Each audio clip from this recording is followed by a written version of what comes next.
Forgive to heal. Forgive to heal. Monique Fluger.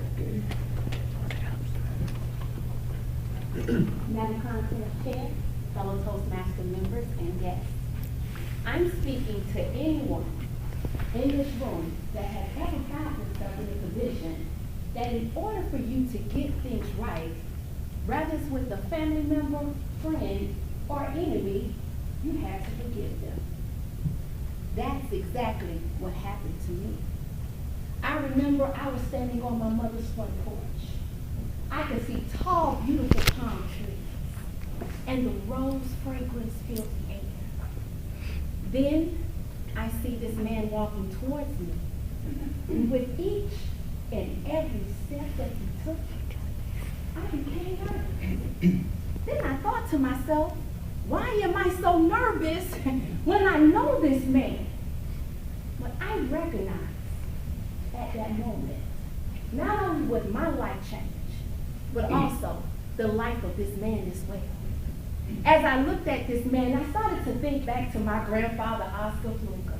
He was a man that knew how to bring family, friends, and enemies together, especially with his barbecue ribs and that famous barbecue sauce that you can taste the tanginess all the way to the back of your throat. And one day he leaned over to me to give me some words of wisdom. He said, baby, I want you to always forgive so you can heal and be able to move on. I nodded my head acknowledging what he said. Well, my first experience regarding forgiveness was with my high school sweetheart brother. He was on the football team.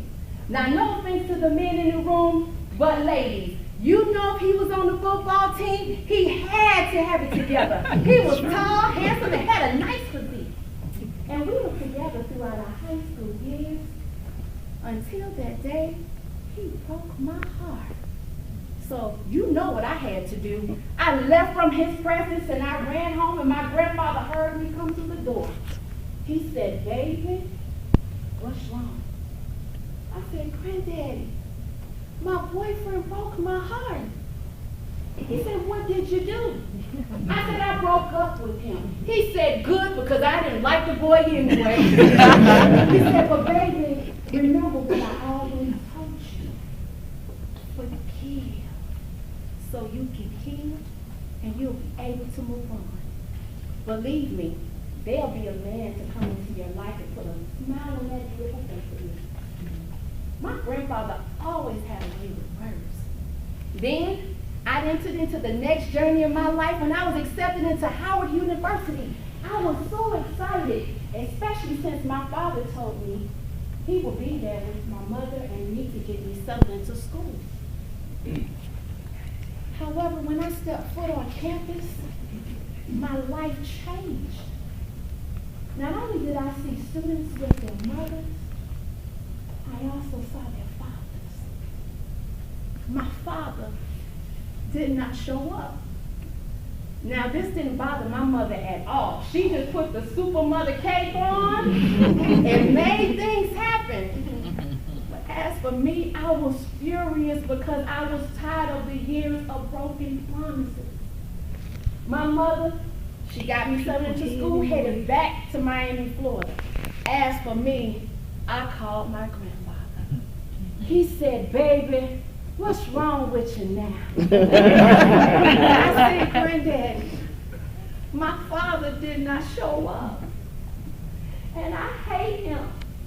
And I don't think I could ever forgive him for not showing up. He said, baby, remember what I always told you. Forgive so you can heal and you'll be able to move on. There's some qualities in you that you got from your father. And if you hate him, you only hating yourself. Whew, I couldn't accept those words at that time. My father called me wanting forgiveness, but I didn't even answer his call because I didn't want to hear it. Toastmasters, you've done it. Someone did something to you, you would have felt that was the right time by not forgiving them because you want them to feel the exact same hurt as you. But what happens when the tables turn on you. That happened to me. My brother and I never had a sibling fight in the 23 years of his life. One day he called me and left a voice message that no brother should ever leave. My attitude at that time was, why should I even forgive him for those unkind words he left? But I realized I learned a valuable lesson that time waits for no one. 1 week later, my brother was dead. And I recognized I should shift my attitude and change and forgive this man, my father. So here I am, standing on the front porch. I could see tall, beautiful palm trees, and the rose fragrance filled the air. And I see this man walking towards me, my father. And with each and every step that he took, I became nervous. Why?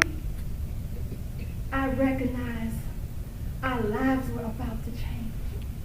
I embraced my father and I said, Daddy, please forgive me for not forgiving you. And most importantly, I love you. Toastmasters, we must always remember, forgiveness is not just about getting things clear with the other person. It's about providing closure for you so you're able to heal. Maya Angelou has a quote where she says, you cannot change the past, but you can change your attitude towards it. Uproot guilt, plant forgiveness. If this happens to you, I say forgive. Madam President.